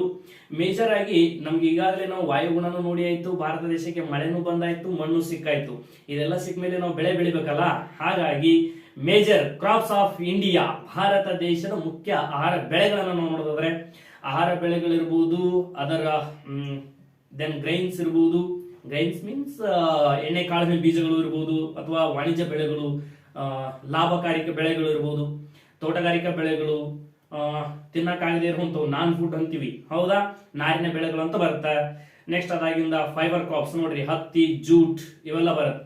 ನೆಕ್ಸ್ಟ್ ಫ್ರೂಟ್ಸ್ ಗಳಿರ್ಬೋದು, ಮಿಲ್ಲಟ್ ಬೇಳೆಕಾಳುಗಳು, ಹೌದಾ, ಮಿಲ್ಲಟ್ ಅಂತ ಅಂದ್ರೆ ನಿಮ್ಗೆ ಗೊತ್ತಿದೆ, ಮೇಜ್ ಜೋಳ, ಮೆಕ್ಕೆಜೋಳ ಇವೆಲ್ಲ ಬರುತ್ತೆ. ಕಬ್ಬು, ಆಯಿಲ್ ಸೀಡ್ಸ್, ಎಣ್ಣೆ ಕಾಳುಗಳು ಇವೆಲ್ಲ ಬರ್ತಾವೆ. ಫ್ರೂಟ್ಸ್ ಹಾರ್ಟಿಕಲ್ಚರ್ ಇಲ್ಲಿ ಏನಪ್ಪಾ ಅಂದ್ರೆ ಮಾವಿನಕಾಯಿ ಇರ್ಬೋದು, ಇತ್ಯಾದಿ ಹಣ್ಣುಗಳು ಎಲ್ಲ ಬರ್ತವೆ ಇಲ್ಲಿ. ನಾನ್ ಫುಡ್ ಕ್ರಾಪ್ಸ್ ಅಂತ ಹೇಳಿದ್ರೆ ತಿನ್ನಕ್ಕಾಗದೇ ಇರುವಂತದ್ದು ಬೆಳೆ ಇದು. ಅದೇ ಯಾವದಪ್ಪ, ರಬ್ಬರ್ ತಿಂತೀರ ಹೊಟ್ಟೆಗೆ ಆಗಲ್ಲ ಅಲ್ವಾ, ಹಾಗಾಗಿ ಕಾಟನ್ ಅಂಡ್ ಜೂಟ್ ಇದು ಫೈಬರ್ ಕ್ರಾಪ್ಸ್, ಹಾಗಾಗಿ ನಾರಿನ ಬೆಳೆಗಳು ಅಂತ ನೋಡ್ತೀವಿ. ಇದೆಲ್ಲದರ ಕುರಿತು ಯಾವ ಬೆಳೆಯನ್ನ ಯಾವ ಮಣ್ಣಿನಲ್ಲಿ ಬೆಳಿತೀವಿ, ಯಾವ ಸೀಸನ್ ಅಲ್ಲಿ ಬೆಳಿತೀವಿ, ಎಷ್ಟು ಮಳೆ ಬೇಕು, ಅದಕ್ಕೆ ಎಷ್ಟು ಉಷ್ಣತೆ ಬೇಕು, ಹೌದಾ, ಇದೆಲ್ಲವನ್ನು ನೋಡೋಣ. ಕೇವಲ ಇದು ಬರೀ ಸಿಲೆಬಸ್ ಅಷ್ಟೇ. 12ನೇ ಅಧ್ಯಾಯವನ್ನು ನಾವು ನೋಡೋದಾದ್ರೆ ಇಂಡಿಯನ್ ಅಗ್ರಿಕಲ್ಚರ್, ಭಾರತ ದೇಶದ ಕೃಷಿ ಹೇಗಿದೆ ನೋಡಿ. ವೀಟ್, ಗೋಧಿ, ಜೂಟ್, ಕಾಟನ್, ಶುಗರ್ ಕೇನ್, ಅವುಗಳನ್ನು ಬೆಳೆಯೋದಕ್ಕೆ ಯಾವ ರೀತಿಯಾಗಿರುವಂತಹ ಮಣ್ಣು ಇರಬೇಕು, ಅದು ಬೆಳೆಯೋದಕ್ಕೆ ಎಷ್ಟು ಉಷ್ಣತೆ ಇರಬೇಕು, ಅದು ಬೆಳೆಯೋದಕ್ಕೆ ಎಷ್ಟು ಮಳೆ ಆಗಬೇಕು, ಯಾವ ಯಾವ ರಾಜ್ಯಗಳು ಅವುಗಳನ್ನು ಬೆಳೆಯುವಲ್ಲಿ ಮುಂಚೂಣಿಯಲ್ಲಿವೆ, ಹೌದಾ, ಇವೆಲ್ಲವನ್ನ ನಾವು ಇಂಡಿಯನ್ ಅಗ್ರಿಕಲ್ಚರ್ ಅಲ್ಲಿ ಅಧ್ಯಯನ ಮಾಡ್ತೀವಿ. ಹಾಗಾದ್ರೆ ನೆಕ್ಸ್ಟ್ ಬನ್ನಿ, ಇಂಡಿಯನ್ ನ್ಯಾಚುರಲ್ ರಿಸೋರ್ಸ್, ಭಾರತದ ಸ್ವಾಭಾವಿಕ ಸಂಪನ್ಮೂಲ ನೋಡಿ. ಆಯಿಲ್, ಸ್ವಾಭಾವಿಕ ಅನಿಲಗಳು, ಪೆಟ್ರೋಲಿಯಂ ಉತ್ಪನ್ನಗಳು, ಬಾಂಬೆ ಹೈ, ಆಸಾಮಿನ ದಿಗ್ಬಾಯ್, ಗುಜರಾತ್ ನಲ್ಲಿ ಕಚ್ ಆಫ್, ಇದು ಹೌದಲ್ವಾ, ಗುಜರಾತ್ ಕಚ್, ಇಲ್ಲೆಲ್ಲ ಏಕೆ ನಮಗೆ ಈ ಒಂದು ಆಯಿಲ್ ಸಿಗ್ತಾ ಇದೆ, ಪೆಟ್ರೋಲಿಯಂ ಉತ್ಪನ್ನಗಳು ಸಿಗ್ತಾ ಇವೆ, ಯಾಕೆ ಸಿಗಬೇಕು, ಹೌದಾ, ಅಲ್ಲಿ ಏನು ಶಿಲಾ ವ್ಯವಸ್ಥೆ ಅದ, ಯಾವ ಶಿಲಾ ವ್ಯವಸ್ಥೆ ಇದ್ದಲ್ಲಿ ಮಾತ್ರ ಪೆಟ್ರೋಲಿಯಂ ಉತ್ಪನ್ನಗಳು ನಮಗೆ ಸಿಗ್ತವೆ, ಇದೆಲ್ಲದರ ದೃಷ್ಟಿಯಿಂದ ನೋಡೋಣ. ಕೋಲ್, ಕಲ್ಲಿದ್ದಲು. ನೆಕ್ಸ್ಟ್ ಪ್ರೀಸಿಯಸ್ ಜಮ್ಸ್ ಅಂದ್ರೆ ಉತ್ಕೃಷ್ಟ ಬೆಲೆಯ ಒಂದು ರತ್ನಗಳು, ಡೈಮಂಡ್ ಇರಬಹುದು, ಇವೆಲ್ಲ ಸಿಗ್ತಾ ಹೋಗ್ತಾವೆ. ಯಾಕಪ್ಪ, ಮಧ್ಯಪ್ರದೇಶದ ಪನ್ಹಾ ಡೈಮಂಡ್, ಹೌದಾ. ಓರ್ಗಳು, ಗಣಿಗಳು ಅಂತ ನಾವು ನೋಡ್ತೀವಿ. ನ್ಯಾಚುರಲ್ ಗ್ಯಾಸ್, ಹೌದಾ, ನ್ಯಾಚುರಲ್ ಗ್ಯಾಸ್ ಇವತ್ತಿನ ಪ್ರಮಾಣದಲ್ಲಿ ನಾವು ನೋಡೋದಾದ್ರೆ ನಿಮ್ಗೆಲ್ಲರಿಗೂ ಗೊತ್ತೇ ಇದೆ, ನ್ಯಾಚುರಲ್ ಗ್ಯಾಸ್ ಹೆಚ್ಚಾಗಿ ಸಿಗ್ತಕ್ಕಂಥದ್ದು ಭಾರತ ದೇಶದ ಪಶ್ಚಿಮದಲ್ಲಿ ಹೆಚ್ಚು ಸಿಗ್ತಾ ಇದೆ. 1965ರಲ್ಲಿ ಭಾರತ ದೇಶದ ಮೇಲೆ ಪಾಕಿಸ್ತಾನ ದಾಳಿಯನ್ನ ಮಾಡಿ ಕಂದಾರ್ ಕೋಟ, ದಾರಾಬಾನಿ, ಚಾದ್ ಬೇಟ, ಸರ್ದಾರ್ ಪೋಸ್ಟ ಈ ಎಲ್ಲಾ ಪ್ರದೇಶಗಳ ಮೇಲೆ ದಾಳಿಯನ್ನ ಮಾಡಿ 9,006.7 ಚದರ ಕಿಲೋಮೀಟರ್ನ ಭೂಪ್ರದೇಶದ ಬೇಡಿಕೆಯನ್ನಿಟ್ಟಾಗ ಮುಂದೆ 1969ರಲ್ಲಿ ಅಂತಾರಾಷ್ಟ್ರೀಯ ನ್ಯಾಯಾಲಯ ತೀರ್ಪು ನೀಡಿ ಭಾರತ ದೇಶ ಪಾಕಿಸ್ತಾನಕ್ಕೆ 906.5 ಚದರ ಕಿಲೋಮೀಟರ್ ಭೂಪ್ರದೇಶವನ್ನು ಕೊಡಬೇಕು ಅಂತ ಹೇಳಿತು. ಕಾರಣ ಯಾಕೆ ಸರ್, ಅವರು ಅದೇ ಭೂಪ್ರದೇಶದಲ್ಲಿ ಬೇಡಿಕೆ ಇಟ್ಟರು ಅಂದ್ರೆ ಇಲ್ಲಿ ಸಿಗುವಂತ ನ್ಯಾಚುರಲ್ ಗ್ಯಾಸ್, ಹೌದಾ, ಎಸ್, ನ್ಯಾಚುರಲ್ ಗ್ಯಾಸ್ ಇಲ್ಲಿ ಸಿಗುತ್ತೆ. ಎಲ್ಲಿ, ಗಲ್ಫ್ ಆಫ್ ಕಚ್, ಹೌದಾ, ಗುಜರಾತಿನ ಗಲ್ಫ್ ಆಫ್ ಕಚ್ ನಲ್ಲಿ. ಆಗಿದ್ದರಿಂದಾಗಿ ಈ ಒಂದು ಬೇಡಿಕೆಯನ್ನು ಪಾಕಿಸ್ತಾನ ಇಟ್ಟು ಆ ಭೂಪ್ರದೇಶವನ್ನು ಪಡ್ಕೊಳ್ತು. ಎಲ್ಲಿ ಲಂಬರ್ಸ್ ಗಳಂತ ನೋಡ್ತೀವಿ. ನೆಕ್ಸ್ಟ್ ಗೋಲ್ಡ್, ನಮ್ಮ ಕರ್ನಾಟಕ ರಾಜ್ಯದ KGF ನಿಮ್ಗೆ ಗೊತ್ತೇ ಇದೆ, ಹಟ್ಟಿ ಗಣಿ. ನೆಕ್ಸ್ಟ್ ಯುರೇನಿಯಂ ಬಗ್ಗೆ ನಾವು ಅಧ್ಯಯನ ಮಾಡ್ತಾ ಹೋಗ್ತೀವಿ. ಹೀಗೆ ಎಲ್ಲೆಲ್ಲಿ ಸಿಗುತ್ತೆ ಯುರೇನಿಯಂ, ನಾನು ಆಗ್ಲೇ ಹೇಳಿದೆ ನಿಮಗೆ, ಯುರೇನಿಯಂ 235 ಇರ್ಬೋದು, ಥೋರಿಯಂ ಮರಳು ಇರ್ಬೋದು, ಇದೆಲ್ಲ ಭಾರತ ದೇಶದ ಒಂದು Jio politics of Indian ocean ಕೇರಳದಲ್ಲಿ ನಡೀತಾ ಇದೆಯಪ್ಪ. ಇವತ್ತು ಜಗತ್ತಿನಲ್ಲಿ ಅತಿ ಹೆಚ್ಚು ಥೋರಿಯಂ ಮರಳಿನ ಉತ್ಪಾದನೆಯನ್ನ ಮಾಡಿ ಜಗತ್ತಿಗೆ ಹೆಚ್ಚು ಲಾಭವನ್ನ ತೋರಿಸ್ತಾ ಇರುವಂತದ್ದು ಥೋರಿಯಂ ಮರಳಿನಲ್ಲಿ, ಮೊನೋಸೈಟ್ ಮರಳು. ಹಾಗಾದ್ರೆ ಆ ಮರಳಿನಲ್ಲಿ ಥೋರಿಯಂ ಇರುತ್ತೆ, ಆದ್ರೆ ಮರಳು ಯಾವ್ದಕ್ಕೆ ಕೇಳಿದ್ರೆ ಮೊನೋಸೈಟ್ ಮರಳು. ಎಲ್ಲಿ ಉತ್ಪಾದನೆ ಆಗ್ತಾ ಇದೆ, ನಮ್ಮ ಕೇರಳ ರಾಜ್ಯದಲ್ಲಿ ಆಗ್ತಾ ಇದೆ ಇವತ್ತು. ಹಾಗಾಗಿ ಇದು 13ನೇ ಅಧ್ಯಾಯ. ಸಿಲೆಬಸ್ ಏನ್ ಓದಬೇಕು ಏನು ಓದಬಾರ್ದು ಅದು ಮುಂದೆ ಹೇಳ್ತೀನಿ. ನೆಕ್ಸ್ಟ್ ನಾವು ನೋಡ್ತೀವಿ ಇಂಡಿಯನ್ ಮೈನಿಂಗ್ ಅಂಡ್ ಮಿನರಲ್ಸ್, ಭಾರತದ ಗಣಿಗಾರಿಕೆ ಮತ್ತು ಖನಿಜಗಳು. ಏನೇನಿದೆ ಖನಿಜ ಸಂಪನ್ಮೂಲಗಳು, ಮಿನರಲ್ಸ್ ಅಲ್ಲಿ ನಾವು ನೋಡೋದಾದ್ರೆ ನೋಡ್ರಿ, ಇಲ್ಲಿ ಕ್ಲಾಸಿಫಿಕೇಶನ್ ಮಾಡ್ತಾ ಇದೀವಿ ಮಿನರಲ್ಸ್ ಗಳನ್ನ. ಮೆಟಾಲಿಕ್, ನಾನ್ ಮೆಟಾಲಿಕ್, ಎನರ್ಜಿ ಮಿನರಲ್ಸ್. ವಾಹ್, ಈ ಎಲ್ಲ ಪಾಯಿಂಟ್ಸ್ ಗಳನ್ನ ಇಟ್ಕೊಂಡು ತುಂಬಾ ಚೆನ್ನಾಗಿರುವಂತಹ ಪ್ರಶ್ನೆಗಳನ್ನು ಕೇಳ್ತಾ ಹೋಗ್ತಾನೆ. ನಮ್ಮ ಭಾರತ ದೇಶದ ಭೂಗೋಳ ಶಾಸ್ತ್ರದಲ್ಲಿ ಫ್ಯೂರಿಯಸ್ ಮಿನರಲ್ಸ್ ಗಳಿರ್ಬೋದು, ನಾನ್ ಫ್ಯೂರಿಯಸ್ ಗಳಿರ್ಬೋದು, ಪ್ರೀಸಿಯಸ್ ಗಳಿರ್ಬೋದು, ನೆಕ್ಸ್ಟ್ ಫಾರ್ ಎಕ್ಸಾಂಪಲ್ ನಾವು ನೋಡಿದ್ರೆ ನಾನ್ ಮೆಟಾಲಿಕ್ ಅಲ್ಲಿ ಮೈಕಾ, ಸಾಲ್ಟ್, ಹೌದಾ, potash, sulphur, granite, limestone, ಮಾರ್ಬಲ್ಗಳು. ಫಾರ್ ಎಕ್ಸಾಂಪಲ್ ಎನರ್ಜಿಯಲ್ಲಿ ನೋಡೋದಾದ್ರೆ ಕೋಲ, ಪೆಟ್ರೋಲಿಯಂ, ನ್ಯಾಚುರಲ್ ಗ್ಯಾಸಸ್, ನಾನು ಆಲ್ರೆಡಿ ಹಿಂದೆ ಹೇಳಿದ್ನಲ್ಲ ಅವುಗಳು ಹೆಂಗ್ ಪಡ್ಕೊಳ್ತೀವಿ. ಸೊ ಅವುಗಳು ಗಣಿಗಾರಿಕೆ ಎಲ್ಲೆಲ್ಲಿದ್ದಾವೆ, ಏನೇನಿದ್ದಾವೆ, ನಾಳೆ ನಿಮ್ಗೆ ಎಕ್ಸಾಮ್ ನ ಕೇಳ್ತಾ ಹೋಗ್ತಿರ್ತಾನೆ. ಕಲ್ಲಿದ್ದಲಿನ ಗಣಿಗಾರಿಕೆಗಳ ಬಗ್ಗೆ, ಬಂಗಾರದ ಗಣಿಗಾರಿಕೆಗಳ ಬಗ್ಗೆ ಕೇಳ್ತಾ ಹೋಗ್ತಿರ್ತಾನೆ. ಅವುಗಳ ಬಗ್ಗೆ ನಾವು ನೋಡ್ತಾ ಹೋಗೋಣ. ನೆಕ್ಸ್ಟ್ ನಾವು ನೋಡೋದಾದ್ರೆ ಇಂಡಿಯನ್ ಇಂಡಸ್ಟ್ರೀಸ್, ಭಾರತದ ಕೈಗಾರಿಕೆಗಳು. ಹತ್ತಿ ಕೈಗಾರಿಕೆ ಎಲ್ಲಿದೆ, ಮೆಕ್ಕೆಜೋಳದಲ್ಲಿದೆ, ಹೌದಾ, ಚರ್ಮದ ಕೈಗಾರಿಕೆ ಎಲ್ಲಿದೆ, ಚರ್ಮದ ಚೀಲಗಳ ಉತ್ಪನ್ನ ಹೆಚ್ಚಾಗಿ ಎಲ್ಲಿ ಆಗ್ತಾ ಇದೆ ನೋಡ್ರಿ. ನೆಕ್ಸ್ಟ್ ಇಲ್ಲಿ ನೋಡ್ರಿ ಭಿಲಾಯಿ ಉಕ್ಕಿನ ಕೈಗಾರಿಕೆ, ಹೌದಾ, ಬೊಕಾರೋ, ದುರ್ಗಾಪುರ, ಜಮ್ಶೆಡ್ಪುರ, ರೂರ್ಕೆಲಾ, ಭದ್ರಾವತಿ, ಹೌದಾ, ಇವೆಲ್ಲ ಪಂಚವಾರ್ಷಿಕ ಯೋಜನೆಯಲ್ಲಿ ನಿರ್ಮಾಣಗೊಂಡಿರ್ತಕ್ಕಂಥ ಕಬ್ಬಿಣ ಮತ್ತು ಉಕ್ಕಿನ ಕೈಗಾರಿಕೆಗಳು. ಹೌದಿಲ್ಲ, ಇಂಡಸ್ಟ್ರೀಸ್ಗಳ ಬಗ್ಗೆ Indian industries and iron steel plants ಗಳ ಬಗ್ಗೆ ಕೇಳ್ತಾ ಇರ್ತಾನೆ ಕ್ವಶನ್. ನೆನಪಿರಲಿ ನಿಮಗ, ಭಾರತ ದೇಶದಲ್ಲಿ ಒಂದು ಇಂಡಸ್ಟ್ರಿಯಲ್ ಹಬ್ಸ್ ಗಳು ನಾವು ನೋಡೋದಾದ್ರೆ ಎಷ್ಟೊಂದು ಇವೆ ನೋಡ್ರಿ. ಕರ್ನಾಟಕದಲ್ಲಿನೂ ಇವೆ ಸಾಕನಷ್ಟು. ಮ್ಯಾಂಗ್ಳೂರ್ ಇರ್ಬೋದು, ಪಣಜಿ, ಗೋಕಾಕ್, ಗೋವಾ, ನೆಕ್ಸ್ಟ್ ಕೊಲ್ಹಾಪುರ, ಔರಂಗಾಬಾದ, ಪುಣೆ, ಹಿಂಗೆಲ್ಲ ಹೊಡ್ಕೊಂಡು ಒಂದು ರೌಂಡ್ ಹೊಡ್ಕೊಂಡು ಬಂದ್ರೆ ತುಂಬಾ ಒಂದು ನಮ್ಗೆ ಇಂಡಸ್ಟ್ರಿಗಳು ಸಿಗ್ತಾವೆ ಇಂಡಿಯಾ ತುಂಬಾನೇ. ಅವೆಲ್ಲವುಗಳು ಕೂಡ ಬಗ್ಗೆ ಒಂದೊಂದು ಪಾಯಿಂಟ್ಸ್ ಗಳನ್ನ ನಾವು ನೋಡ್ತಾ ಹೋಗೋಣ ನೆಕ್ಸ್ಟ್ ಇನ್ ಡೆಪ್ತ್ ಕ್ಲಾಸ್ ಅಲ್ಲಿ. ನೆಕ್ಸ್ಟ್ 16ನೇ ಅಧ್ಯಾಯವನ್ನು ನೋಡೋದಾದ್ರೆ ಇಂಡಿಯನ್ ಪಾಪ್ಯುಲೇಷನ್, ಭಾರತದ ಜನಸಂಖ್ಯೆ. ಭಾರತದ ಜನಸಂಖ್ಯೆ ಸ್ವಾತಂತ್ರ್ಯ ಬಂದಾಗ ಎಷ್ಟಿತ್ತು, ಸ್ವತಂತ್ರ ಬಂದ ನಂತರದಿಂದ ಎಷ್ಟಿತ್ತು, 1990ಕ್ಕೆ ಎಷ್ಟು, 91ಕ್ಕೆ ಎಷ್ಟು, 2011ಕ್ಕೆ ಎಷ್ಟು, ಈಗ 2021ರ ಜನಗಣತಿ ಆಗಬೇಕಾಗಿತ್ತು. ಜಗತ್ತನ್ನೇ ನಲುಗಿಸಿದ ಮಹಾಮಾರಿ ಕೊರೋನಾದಿಂದಾಗಿ ಈ ಒಂದು ಜನಗಣತಿ ಆಗಿಲ್ಲ. ನೋಡೋಣ ನೆಕ್ಸ್ಟ್ ಅಪ್ಕಮಿಂಗ್ ಡೇಸ್ ಅಲ್ಲಿ ಏನೇನಾಗುತ್ತೆ, ಅದರ ರಿಯಲ್ ಡೇಟಾಸ್ ಗಳನ್ನ ನಾನು ಮತ್ತೆ ನಿಮಗೆ ಕೊಡ್ತಾ ಹೋಗ್ತೀನಿ. ಸೊ ಹಾಗಾಗಿ ಸೆನ್ಸಸ್ ರಿಪೋರ್ಟ್ 2000 ಇದು 11 ಬಗ್ಗೆನೇ ನಾವು ಇನ್ನು ಅಧ್ಯಯನ ಮಾಡಬೇಕಾಗುತ್ತೆ. 21 ಬಗ್ಗೆ ಸೆನ್ಸಸ್ ಬಂದಾಗ ನಾನು ನಿಮಗೆ ಖಂಡಿತನೂ ಕೂಡ ಅದನ್ನ ಅಪ್ಡೇಟ್ ಕೊಡ್ತೀನಿ. Okay, thank you. ನೆಕ್ಸ್ಟ್ ನೋಡೋಣ ಬನ್ನಿ, chapter 17 trade, transport and communication. ಭಾರತದ ವ್ಯಾಪಾರ, ಸಾರಿಗೆ ಮತ್ತು ಸಂವಹನ. ಎಲ್ಲೆಲ್ಲಿಗೆ ಏರ್ಪೋರ್ಟ್ ಇದೆ, ಎಲ್ಲೆಲ್ಲಿಗೆ ಭೂ ಸಾರಿಗೆ ಇದೆ, ಜಲ ಸಾರಿಗೆ ಇದೆ, ವಾಯು ಸಾರಿಗೆಗಳು, ಎಲ್ಲೆಲ್ಲಿಂದ ಏರ್ಪೋರ್ಟ್, ಭಾರತ ದೇಶದ ಏರ್ಪೋರ್ಟ್ಗಳು ಯಾವ ದೇಶದಿಂದ ಯಾವ ದೇಶಕ್ಕೆಲ್ಲ ಹಾರಬಹುದು, ಚೈನಾಕ್ಕೆ ಹೆಂಗ್ ಹೋಗ್ಬಹುದು, Thailand, Cambodia, Vietnam, Singapore. Next ಅಲ್ಲಿಂದ ಬಂದ ಕೂಡಲೇ ನಾವು ಸೀದಾ ಶ್ರೀಲಂಕಾಕ್ಕೆ ಹೆಂಗ್ ಹೋಗ್ತೀವಿ, ಬೋಟ್ ಮೂಲಕ ಹೋಗೋದಿದೇನಾ, ಹೌದಾ, ಜಲ ಸಾರಿಗೆ, ವಾಯು ಸಾರಿಗೆ, ಇವೆಲ್ಲಗಳ ಮೂಲಕ. ಅಫ್ಘಾನಿಸ್ತಾನ ಡೈರೆಕ್ಟ್ ಆಗಿ ಇಲ್ಲಿಂದ ಪಾಕಿಸ್ತಾನಕ್ಕೆ ನೋಡ್ರಿ ಒಂದೇ ಜಂಪ್ ಆಗ್ಯಾವ ನಮ್ಮ ಭಾರತ ದೇಶದಿಂದ. ಒಂದು ಇಲ್ಲೇ ಇಲ್ಲ, ಇಲ್ಲೇ ಹಿಂಗೈತಿ ನಾಯಿಬಾರ್ದ ಪಾಕಿಸ್ತಾನ. ಒಂದರ ನೋಡ್ರಿ ಏರ್ಪೋರ್ಟ್ಗಳಲ್ಲಿ ಇಲ್ಲ, ಆದ್ರೆ ಮ್ಯಾಗೈಸ್ ಹೋಗ್ತೈತಿ ನೋಡ್ರಿ ಅಫ್ಘಾನಿಸ್ತಾನ ಸ್ವೀ ಅಂತಾರೆ ಕಾಬೂಲ್, ಹೌದಾ. ಹೀಗೆಲ್ಲ ಇರತಕ್ಕಂಥ ಏರ್ಪೋರ್ಟ್ಸ್ಗಳು ಇಲ್ಲಿಂದ. ನೆಕ್ಸ್ಟ್ ಬೆಂಗಳೂರಿನಿಂದ ಅದಾವೆ, ಮುಂಬೈನಿಂದ ಏರ್ಪೋರ್ಟ್ಸ್ ಸಾಕಷ್ಟು ಅದಾವೆ. ಬೇರೆ ಬೇರೆ ಕಡೆ ಹೋಗ್ತೀವಿ, ಮಾರಿಷಸ್, ಸಿಚಿಲೀಸ್, ನೆಕ್ಸ್ಟ್ ಮಾಲ್ಡೀವ್ಸ್, ಆಫ್ರಿಕಾ, ಇದು ಎಲ್ಲ ಕಡೆ ಹೋಗ್ತಾ ಇರ್ತವೆ. ಭಾರತ ದೇಶದ ವಾಯು ಸಾರಿಗೆ. ನೆಕ್ಸ್ಟ್ ಇಂಗ್ಲೆಂಡ್ ಅಲ್ಲಿ ನಾವು ನೋಡೋದಾದ್ರೆ ಭೂ ಸಾರಿಗೆ, ಅಲ್ಲಿನೂ ಕೂಡ ಕೆಲವೊಂದು ಕಡೆ ಜಲ ಸಾರಿಗೆ ಕಂಡು ಬರುತ್ತೆ, ಬಟ್ ವ್ಯಾಪಕ ಅಲ್ಲ, ಕಡಿಮೆ ಕಂಡು ಬರುತ್ತೆ ಜಲ ಸಾರಿಗೆ ಇನ್ನರ್ ವಾಟರ್ ಅಲ್ಲಿ. ನೆಕ್ಸ್ಟ್ ನಮ್ಮ ಇಂಡಿಯಾದಲ್ಲಿ ನಾವು ನೋಡೋದಾದ್ರೆ ವಾಯು ಸಾರಿಗೆ ಹೆಚ್ಚಿನ ಪ್ರಮಾಣದಲ್ಲಿ, ಜಲ ಸಾರಿಗೆ, ಭೂ ಸಾರಿಗೆ, ಈ ಎಲ್ಲಾ ಸಾರಿಗೆ ವ್ಯವಸ್ಥೆ ಎಲ್ಲ ಹೇಗಿದೆ. ನೆಕ್ಸ್ಟ್ ಅದಾದ ಮೇಲೆ ಇಂಟರ್ನೆಟ್ ಕಮ್ಯುನಿಕೇಶನ್ ಹೇಗಿದೆ, ಸ್ಯಾಟಲೈಟ್ಸ್ ಗಳೆಲ್ಲ ನಾವು ಯಾವ ಯಾವ ಸ್ಯಾಟಲೈಟ್ಸ್ ಗಳನ್ನು ಎದಕ್ಕೆ ಬಳಸಿದೀವಿ, ಇನ್ನಾದ್ರೂ ಕೂಡ ಅಪ್ಕಮಿಂಗ್ ಡೇಸ್ ಅಲ್ಲಿ ಯಾವ ಯಾವ ಯೋಜನೆಗಳನ್ನು ಇಟ್ಕೊಂಡು ಸ್ಯಾಟಲೈಟ್ ಗಳನ್ನು ನಮ್ಮ ಇಂಡಿಯಾ ಲಾಂಚ್ ಮಾಡ್ತಾ ಇದೆ, ಹೌದಾ. ಕಮ್ಯುನಿಕೇಶನ್, ಕಂಪ್ಯೂಟರ್ ತಂತ್ರಜ್ಞಾನ ಹೇಗಿದೆ, ಇದೆಲ್ಲದರ ಕುರಿತಾದಂತ ಟೆಕ್ನಾಲಜಿ ಬಗ್ಗೆ, ಸಂವಹನ, ಸಾರಿಗೆ, ಸಂಪರ್ಕ, ವ್ಯಾಪಾರ, ಇದೆಲ್ಲವನ್ನು ಕೂಡ ವಿವರವಾಗಿ ನಾವು ನೋಡ್ತಾ ಹೋಗೋಣ ಇದು ಈ ಚಾಪ್ಟರ್ ನಲ್ಲಿ. ನೆಕ್ಸ್ಟ್ ನಾವು ನೋಡೋದಾದ್ರೆ ಇಂಡಿಯನ್ ಟೂರಿಸಂ, ಭಾರತದ ಪ್ರವಾಸೋದ್ಯಮ. ಭಾರತದ ಪ್ರವಾಸೋದ್ಯಮಗಳನ್ನು ನಾವು ನೋಡೋದಾದ್ರೆ ಭಾರತ ದೇಶದಲ್ಲಿ ಪ್ರೇಕ್ಷಣೀಯ ಸ್ಥಳಗಳಲ್ಲಿ ಏನ್ ಲಾಭ ಇದೆ, ಪ್ರೇಕ್ಷಣೀಯ ಸ್ಥಳಗಳನ್ನು ವಿಸಿಟ್ ಕೊಡೋದ್ರಿಂದ ಇಂಡಿಯನ್ ಆರ್ಟ್ ಅಂಡ್ ಕಲ್ಚರ್ ಬಗ್ಗೆ ಎಷ್ಟು ತಿಳ್ಕೋಬೇಕು ನಾವು, ಇಂಡಿಯನ್ ಆರ್ಟ್ ಅಂಡ್ ಕಲ್ಚರ್ ಯಾಕೆ ನಮಗೆ ಇಂಪಾರ್ಟೆಂಟ್ ಇದೆ, ಅದರ ಒಂದು ಸಾಹಿತ್ಯಗಳ ಬಗ್ಗೆ ತಿಳ್ಕೊಳ್ಳೋದ್ರಿಂದ ಏನು ಎಕ್ಸಾಮ್ ಹಿತದೃಷ್ಟಿಯಿಂದ ಪ್ರಯೋಜನ ಇದೆ, ಈ ಎಲ್ಲಾ ಪಾಯಿಂಟ್ಸ್ ಗಳನ್ನ ನೋಡ್ರಿ. ನ್ಯಾಚುರಲ್ ಟೂರಿಸಂ ಇರ್ಬೋದು, ಹೆರಿಟೇಜ್ ಕಲ್ಚರಲ್ ಟೂರಿಸಂ ಇರ್ಬೋದು, ವೈಲ್ಡ್ ಲೈಫ್ ಟೂರಿಸಂ ಇರ್ಬೋದು, ಅಡ್ವೆಂಚರ್ ಟೂರಿಸಂಗಳು, ಪಿಲ್ಗ್ರಿಮೇಜ್ ಟೂರಿಸಂಗಳು, ಮೆಡಿಕಲ್ ಟೂರಿಸಂಗಳು, ಇಷ್ಟೆಲ್ಲ ಟೂರಿಸಂಗಳಿವೆ. ನಾವು ಏನೇನೋ ಅಧ್ಯಯನ ಮಾಡಿಬಿಡ್ತೀವಿ, ಓದೋದು ಓದಲ್ಲ, ಓದೋಷ್ಟು ಓದಿರ್ತೀವಿ, ಹೌದಾ. ಹಾಗಾಗಿ what to read, what not to read, ಇದು ಬಹಳ ಇಂಪಾರ್ಟೆಂಟ್ ಆಗ್ತದೆ ಎಕ್ಸಾಮ್ಗೆ.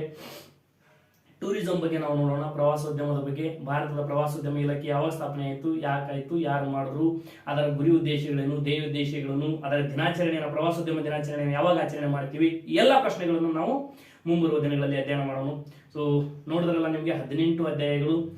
ಭಾರತದ ಕಿರುಪರಿಚಯ, ಭೂವಿಜ್ಞಾನ, ಭೌಗೋಳಿಕ ಲಕ್ಷಣ, ಹಿಂದೂ ಮಹಾಸಾಗರದ ರಾಜಕೀಯತೆ, ನದಿ ವ್ಯವಸ್ಥೆ, ಜಲಸಂಪನ್ಮೂಲ, ವಿವಿಧ ಕಡೆ ಯೋಜನೆಗಳು, ಭಾರತದ ವಾಯುಗುಣ, ಸಸ್ಯವರ್ಗ, ಮಣ್ಣುಗಳು, ಆಹಾರದ ಬೆಳೆಗಳು. ನೆಕ್ಸ್ಟ್ ಬಂದಾಗ ಭಾರತದ ಕೃಷಿ, ಸ್ವಾಭಾವಿಕ ಸಂಪನ್ಮೂಲ, ಗಣಿಗಾರಿಕೆ, ಕೈಗಾರಿಕೆ, ಜನಸಂಖ್ಯೆ, ವ್ಯಾಪಾರ. ನೆಕ್ಸ್ಟ್ ನೋಡೋದಾದ್ರೆ ಪ್ರವಾಸೋದ್ಯಮ. Okay, very nice. ಇಷ್ಟು ಅಧ್ಯಾಯಗಳು, 18 ಅಧ್ಯಾಯಗಳು ಬರ್ತವೆ. ಇಲ್ಲಿ ತನಕ ನೀವು ಅದೆಷ್ಟು ಅಧ್ಯಯನಗಳನ್ನು ಮಾಡಿದಿರೋ ಗೊತ್ತಿಲ್ಲ ನನಗೆ, ಅಧ್ಯಾಯಗಳನ್ನು. ಹಾಗಾದರೆ ನನ್ನ ಒಂದು ಭೂಗೋಳಶಾಸ್ತ್ರದ ತರಗತಿನಲ್ಲಿ 18 ಅಧ್ಯಾಯಗಳಿರುತ್ತವೆ. ತಾವೆಲ್ಲರೂ ಕೂಡ ಇದರ ಸದುಪಯೋಗವನ್ನು ಪಡಿಸ್ಕೊಳ್ಳಿ. ನಾನು ನಿಮಗೆ subscribe and like and comment ಬಗ್ಗೆ ನಾನು ಯಾವತ್ತೂ ಕೇಳೋದಿಲ್ಲ. ಯಾಕಂತ ಕೇಳಿದ್ರೆ ಕಂಟೆಂಟ್ ಇದ್ರೆ ಖಂಡಿತವಾಗ್ಲೂ ನೀವೇ ನನ್ನನ್ನು ಸಪೋರ್ಟ್ ಮಾಡಿ ಬೆಳೆಸ್ತೀರಾ ಅಂತ ನನಗೆ ಗೊತ್ತು. ಹಾಗಾಗಿ ಈ ಒಂದು